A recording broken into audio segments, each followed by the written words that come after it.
하나님의 진노에 대한 주제는 신학적 주제로 아주 중요한 교리입니다. 하나님의 그 진노를 바르게 이해하지 못하면 복음의 능력을 잃어버릴 수 있다 할 만큼, 복음의 능력을 잃어버리는 이유 중에 하나가 바로 하나님은 진노하시는 분이라고 하는 사실을 바르게 이해하지 못했기 때문에, 그로 인해서 복음의 은혜를 깊이 깨닫지 못한 연유에서 복음의 능력을 잃어버리는 것입니다. 그만큼 진노하시는 하나님을 우리는 바르게 이해해야 함에도 불구하고, 오늘날 적지 않은 성도들 중에서는 하나님이 진노하시는 분이라고 하는 것을 받아들이는데 불편한 인간적 감정이 있는 것 같습니다. 왜 하나님을 진노하시는 하나님이라고 이해하는 대목에서 불편한 마음을 가질까? 그 이유는 몇 가지를 들 수 있겠습니다.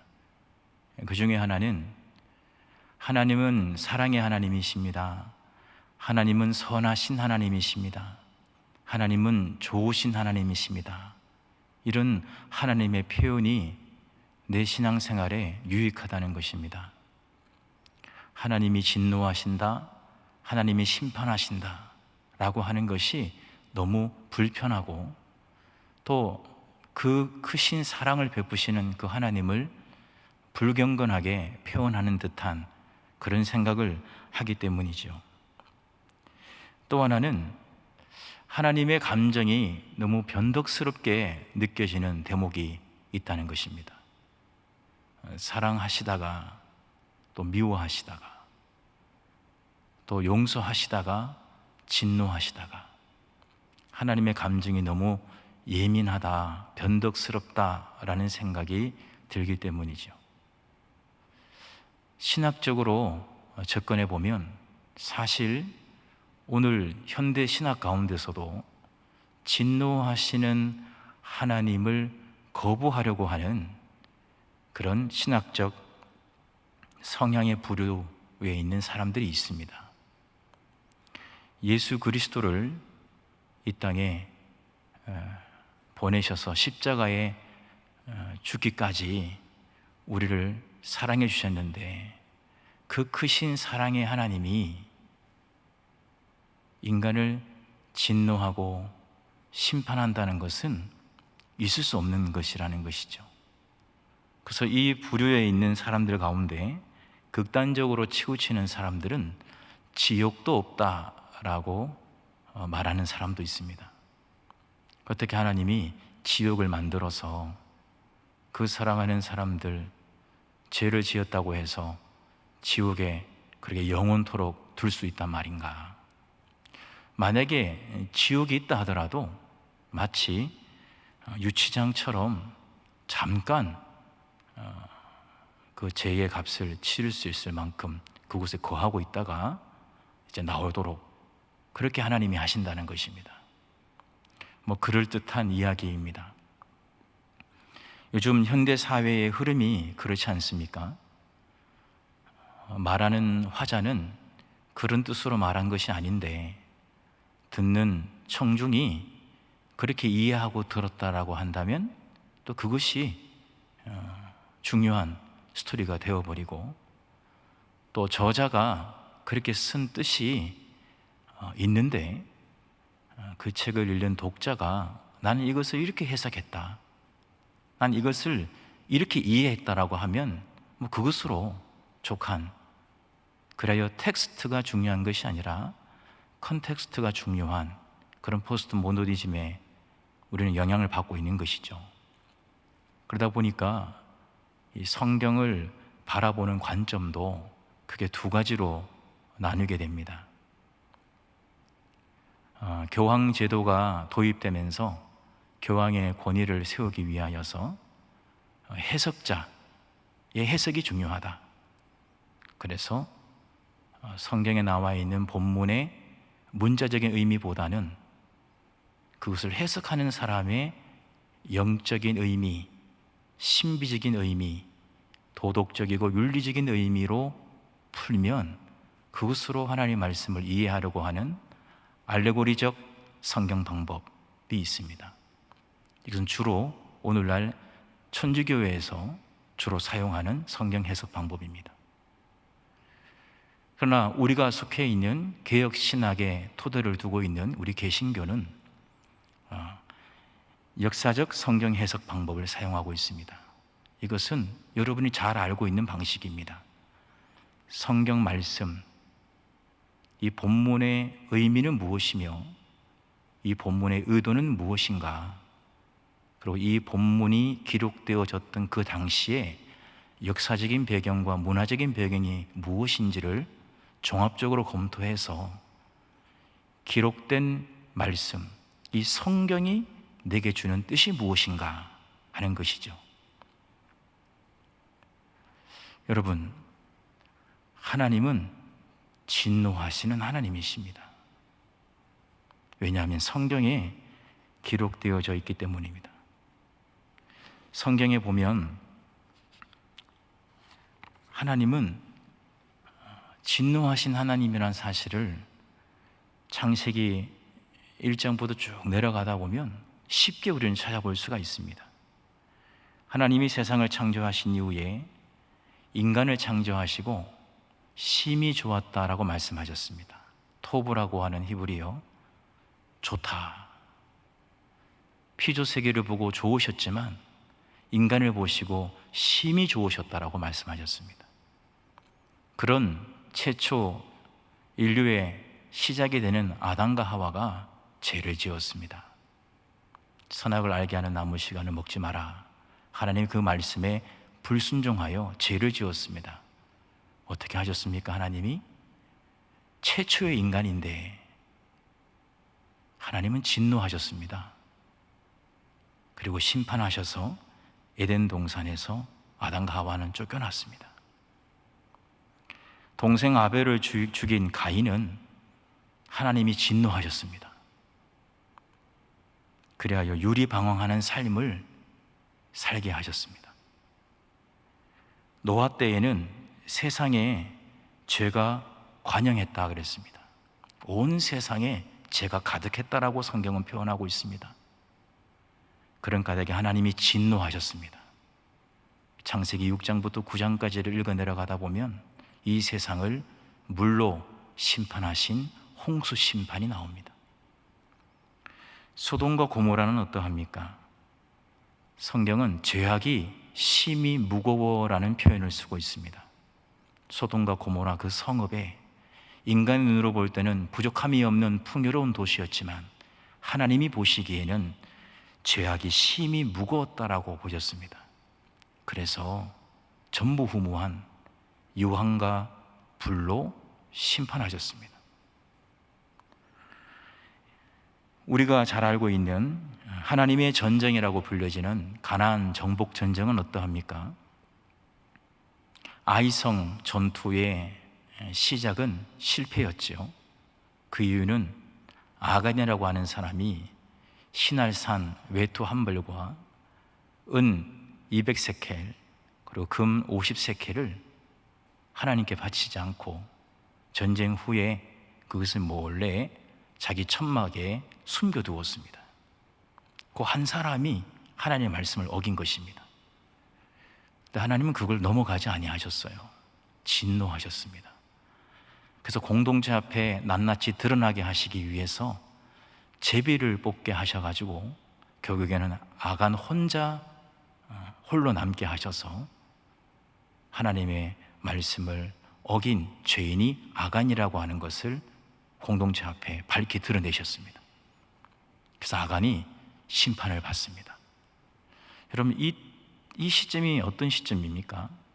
난공불락의 견고한 성이었던 여리고성, 하나님의 말씀에 순종하여 침묵으로 6일 동안 묵묵히 견고한 성을 바라보며 행진했다가 마지막 7일째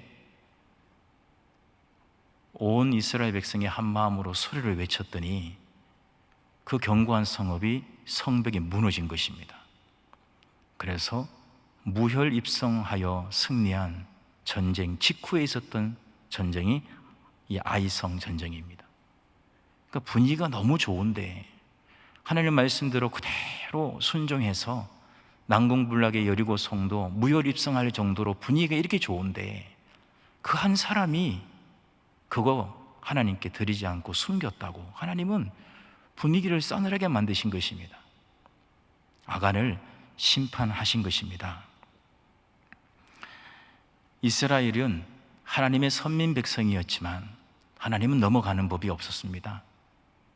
이스라엘이 제 가운데 있을 때에 하나님을 전혀 모르는 애굽을 통해서 하나님은 심판하시기도 하셨고, 하나님을 전혀 모르는 아수르를 통해서도 하나님이 사랑했던 백성을 심판하기도 하셨고, 하나님을 전혀 몰랐던 바벨론을 통해서도 하나님이 그렇게도 사랑했던 이스라엘 백성을 심판하셨습니다. 급기야 70년 동안 바벨론에서 포로 생활을 하도록 하나님은 진노하신 것입니다. 하나님이 이렇게 진노하시는 분입니다. 신약 성경에 초대교회에 교회 공동체가 한 마음과 한 뜻이 되어 서로 물건을 통용하고 당시에 가난한 사람이 없을 만큼 서로 나누고 서로 교제했다는 것입니다. 그래서 사도행전에 보면 당시 교회 공동체 안에 가난한 사람이 없었다. 그만큼 한 마음 한 뜻이었어요. 그렇게 분위기 좋은 그 시점에 아나니아와 삽비라가 얼마나 감추고 바치지 않았습니까? 하나님은 그것을 그냥 넘어가지 아니하셨어요. 분위기가 참 좋은데 가난한 사람 하나 없을 만큼 서로가 한마음 한뜻이 되어서 서로 동고동락하며 신앙의 삶을 살아가는 참 좋은 분위기인데, 아나니아 삽비라 그 부부가 얼마를 좀 감추고 바쳤다는 이유로 하나님이 이렇게 말씀하셔요. 너 마음에 사탄이 가득하여 성령을 속이고 감추었구나. 사람에게 거짓말한 것이 아니라 하나님께 거짓말한 것이다. 진노하시고는 아나니와 삽비라를 하나님이 심판하셨습니다. 성경에 이렇게 명확하게 기록되어진 진노하신 하나님을 굳이 하나님은 사랑의 하나님이신데 이렇게 사람을 심판하시고 때로는 죽이기까지 하시는가 하는 말씀을 듣는 청중 입장에서, 성경을 읽는 독자 입장에서 내 감정에 따라, 내 생각에 따라 그렇게 영적으로, 그렇게 신비적으로 해석할 이유가 없어요. 성경은 분명히 말씀하고 있습니다. 하나님은 진노하시는 분이라는 것입니다. 그럼 하나님은 왜 진노하시겠습니까? 하나님은 죄를 미워하시는 공의의 하나님이시기 때문에 그렇습니다. 하나님은 공의의 하나님이시기 때문에 죄를 절대적으로 싫어하십니다. 최소한의 죄도 용납하지 아니하셔요. 하나님은 절대로 죄를 가까이 두지 아니하십니다. 그렇기 때문에 하나님은 진노하시는 것입니다. 그 죄의 삭은 사망이라고 로마서 6장 23절에 기록되어져 있습니다. 즉 하나님 보시기에 죄다 코람데오, 하나님 앞에서 하나님이 보시기에 죄다라고 하나님이 결정하시면 진노하시고 심판하신다는 것입니다. 그만큼 하나님은 죄를 싫어하십니다. 그런데 우리 하나님은 또 사랑의 하나님이십니다. 얼마나 사랑하시느냐. 그렇게 죄를 지어서 죄의 삭은 사망인 까닭에 죽음으로 걸어갈 수밖에 없는 나 같은 죄인을 사랑하십니다. 근데 그 사랑이 조건이 없어요. 로마서 5장 8절에 아직 죄인 되었을 때에 여전히 생각하는 거나 마음 먹는 거나 행하는 것이 하나님 보시기에는 죄투성이인데, 그런데 하나님은 그 죄인을 사랑하신다는 것입니다. 하나님께 해드린 게 없어요. 생각 하나도 하나님을 위하여 생각하는 것이 단 하나도 없을 만큼 지정의 이성과 감성과 의지가 온통 죄로 덮여 있는데도 불구하고 하나님은 조건 없이 그 죄인을 사랑하시는 하나님이십니다. 죄를 싫어하시는 공의의 하나님이시면서 그래야 진노하시고 심판하시는 하나님이시지만 또 죄인을 그 죄에서 죄심 받게 하시고 또 죽어가는 인생을 생명으로 건지시는 그런 사랑을 하시는 하나님이시기 때문에 우리 하나님은 그의 유일하신 아들 예수 그리스도를 이 땅에 보내신 것입니다. 그래서 하나님의 진노를 바르게 이해하지 못하면 우리는 예수 그리스도를 믿음으로 말미암아 죄 씻음 받고 의롭다 칭함받으며 영원한 생명을 누린다라고 하는 이 기쁜 소식의 복음이 값싼 복음이 되는 것입니다.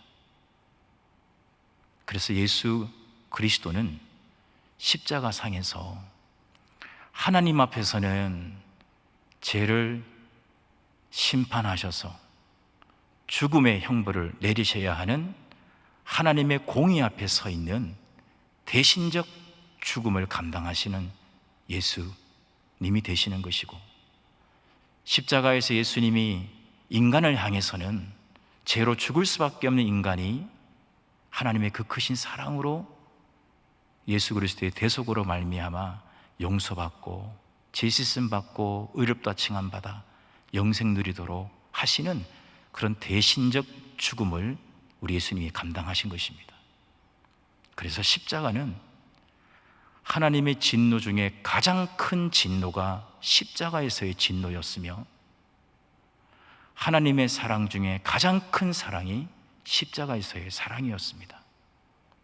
그래서 우리 예수님은 하나님의 그 뜻을 분명히 순종하셔서 공의의 하나님, 죄를 반드시 물으시는 그 심판주 하나님 앞에 우리 예수님이 대신 십자가에서 화목 제물이 되어주시고 중재자, 화해자가 되어주셔서 하나님의 공의를 세우고 인간 앞에서는 바로 속량해 주심으로 말미암아 하나님의 그 사랑을 그가 십자가를 통하여 실현하신 것입니다.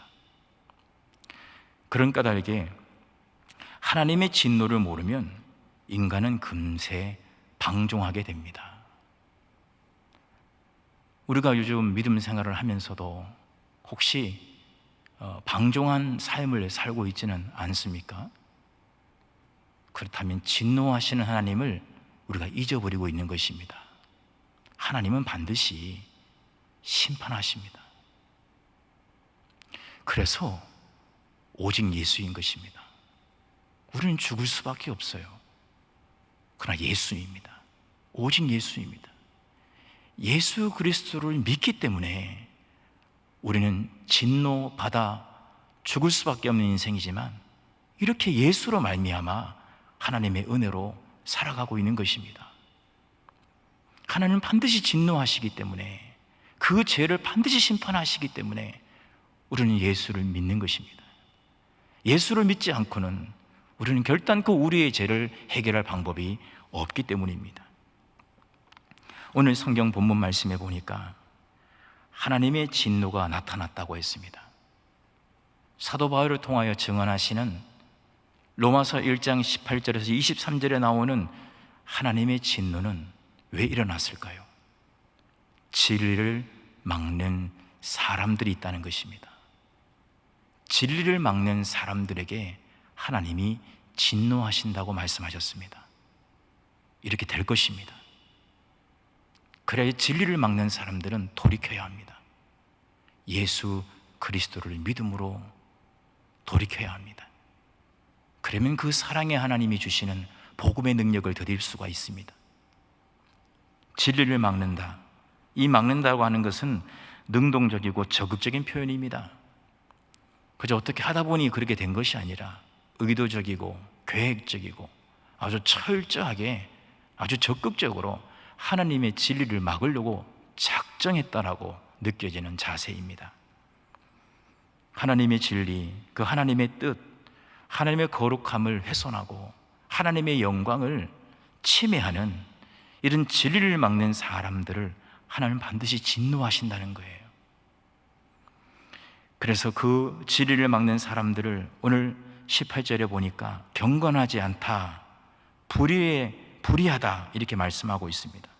경건하지 않음은 우리가 기본적으로 해석을 하면 하나님을 섬기지 않는다, 경건하지 않다, 하나님을 예배하지 않는다, 경건하지 않다입니다.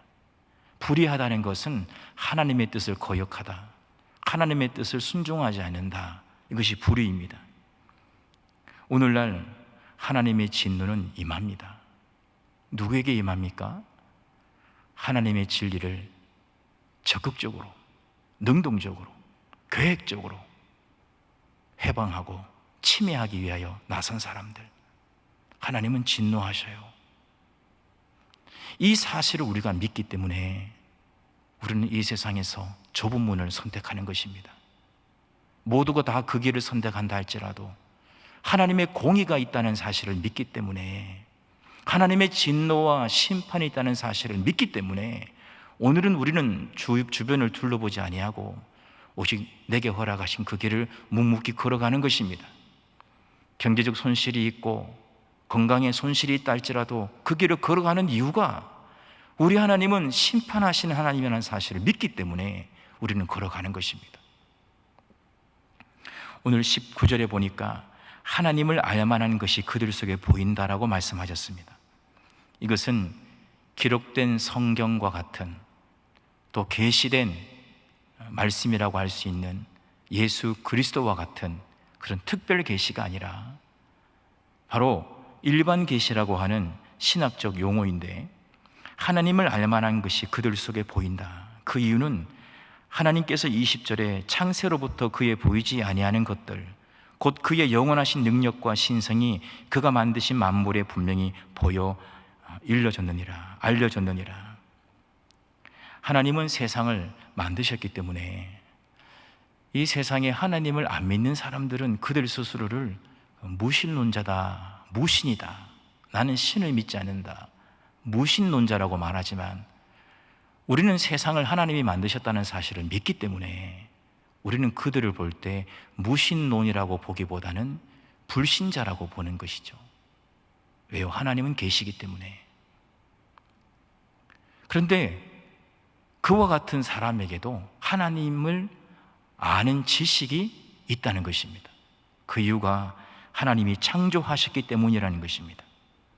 이것이 바로 자연계시인데, 이것은 예수 그리스도 혹은 기록된 성경과 같은 특별 계시와는 다른 이유는, 인간은 죄로 인하여 타락했기 때문에 하나님이 만드실 때에 그의 신성이, 하나님의 형상이 피조세계에, 피조물에게, 인간에게 나타났기 때문에 하나님을 알 수 있는 지식이 있지만, 죄로 타락된 까닭에 온전하고 완전하게 하나님을 알 수는 없다는 것입니다. 그러나 오늘 20절 하반절에 그들이 핑계하지 못할지니라, 변명할 수 없다라고 말씀함으로 말미암아 그들에게도 하나님의 진노가 있다는 사실을 알고 하나님의 말씀대로 순종하는 삶을 살아가도록 촉구하는 것입니다.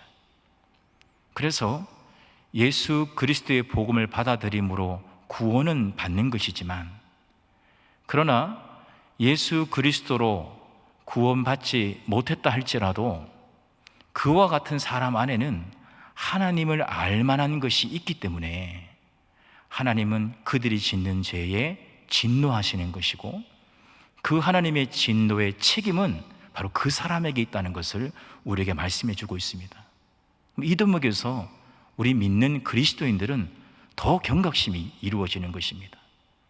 일반 계시를 통해서도 하나님을 알만한 것이 너에게 있기에 네가 하나님 앞에 순종하지 않으면 하나님의 진노가 임한다고 말씀하시는 대목인데, 그렇다면 우리는 특별 계시인 예수 그리스도를 믿는 그리스도인이고, 하나님의 말씀인 이 기록된 성경을 나의 인생의 구원의 책으로 받아들이고 살아가고 있기 때문에 얼마나 우리는 더 이 말씀 앞에 경각심을 가질 수밖에 없는 것입니다. 그리고 그 뒤에 말씀에 보면 하나님을 알만한 일반 계시가 인간에게 있는데, 그들은 하나님을 영화롭게도 아니하고 감사하지도 아니하고 오히려 그 생각이 허망하고 헛된 것을 추구하고 미련한 마음이 어두워져서 스스로 지혜했다 하고 어리석게 되었다라고 고백하고 있습니다. 이거에 대한 책임을 하나님은 물으시겠다는 것이에요. 그래서 우리는 오늘 이 본문 말씀을 통해서 하나님은 반드시 진노하시는 분이라는 사실을 우리는 꼭 기억해야 합니다.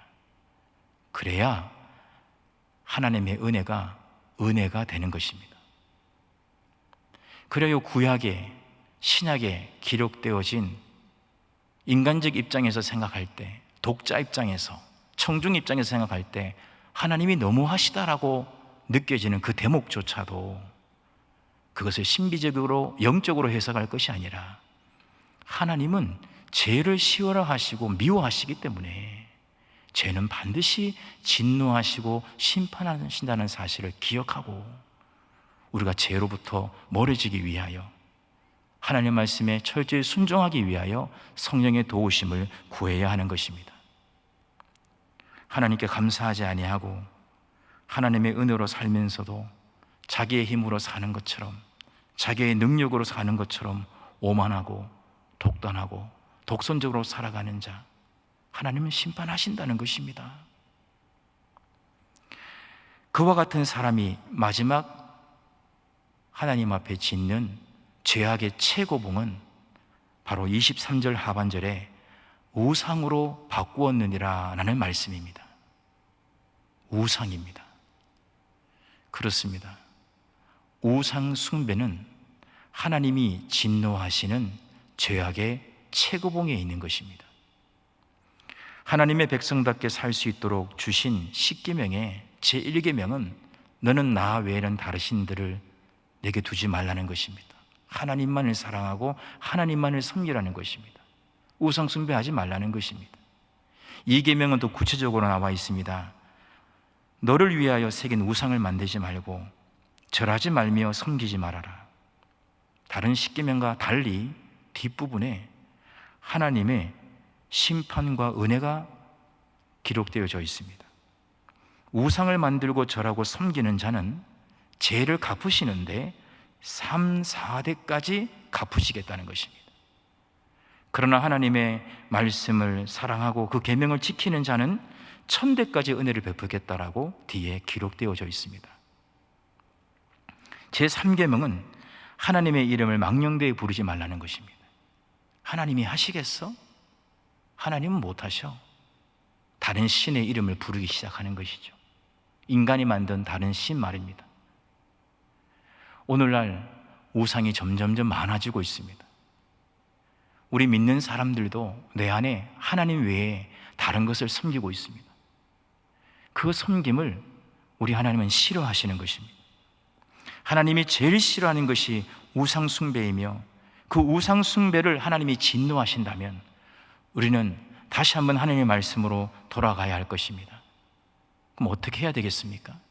아주 간단합니다. 지금 이 시간 말씀을 듣는 가운데 성령이 내 안에 이것이 우상이라고 고발하시고 이것이 하나님 보시기에 잘못된 것이라고 나에게 깨달음을 주시는 것이 있다면 그것을 바로 이 시간 예수의 이름으로 회개하는 것입니다. 그것이 새롭게 시작되어지는 비결입니다.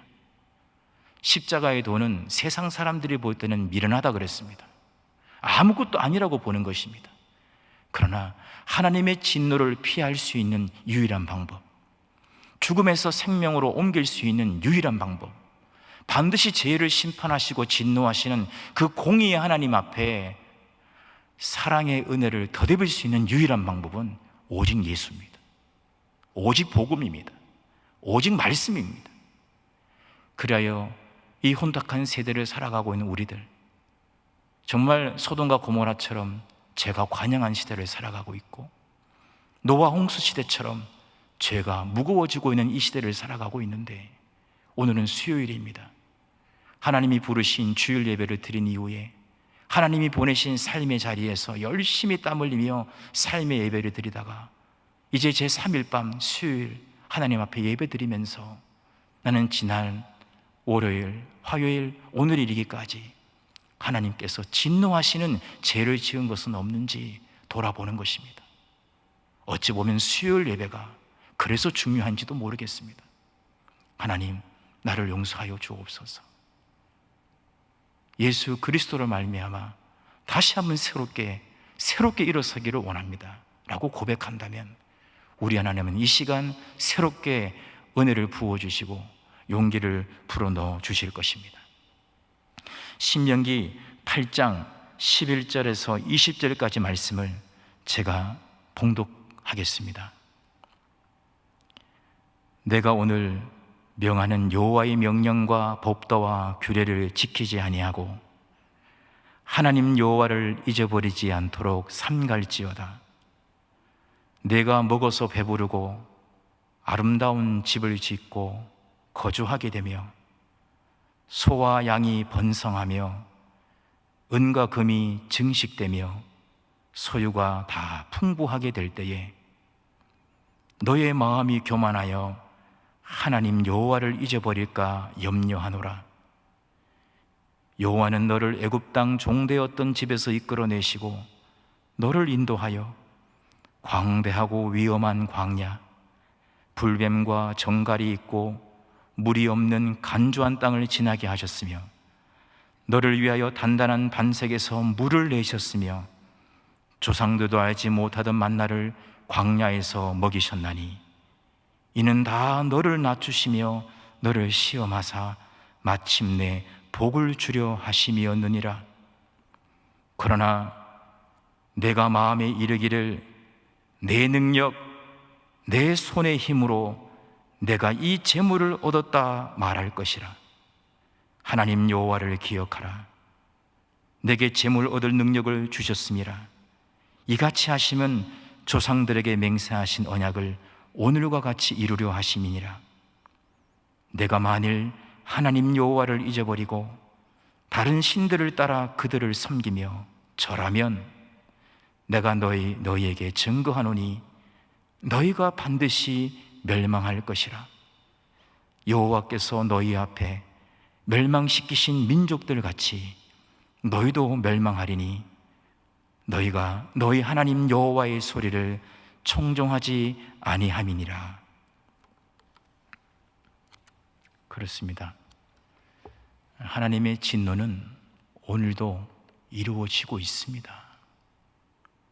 그걸 부담스럽고 두렵다고 영적으로, 심리적으로, 신비적으로 이 사회 현상에 맞추어 도덕적으로 해석할 필요 없습니다. 하나님의 진노는 있습니다. 그 진노, 그 공의 하나님 앞에 우리는 예수 그리스도의 보혈로 씻음받고 다시 예수 그리스도와 함께 일어서야 되는 것입니다. 예수 없이 해왔던 그 모든 것들을 다시 한번 점검하고 주님과 함께 오직 예수, 오직 복음, 오직 말씀으로 하나님 앞에 서는 것입니다. 이것이 새롭게 되는 비결이며 이것이 능력을 받는 비결이며 이것이 복음의 능력을 회복하는 비결입니다. 기도하겠습니다. 하나님 아버지, 3일밤 수요일 예배를 통하여 로마서에 기록된 바울을 통하여 증거하신 진노하신 하나님을 우리가 다시 한번 만납니다. 우상 숭배를 싫어하시는 하나님, 그 우상 숭배를 반드시 심판하시는 하나님, 우리가 하나님 믿노라 하면서도 여전히 우리 안에 우상 숭배가 있다면 주여 이것을 하루라도 더 가지고 살아갈 수가 없사오매 이 시간 주님 앞에 다 내어놓고 회개하며 예수 그리스도의 이름으로 일어서는 역사가 있게 하셔서 공의의 하나님, 그 하나님 앞에 사랑의 하나님으로 만날 수 있도록 축복하여 주시옵소서. 우리 주님 예수 그리스도 이름으로 기도드립니다. 아멘.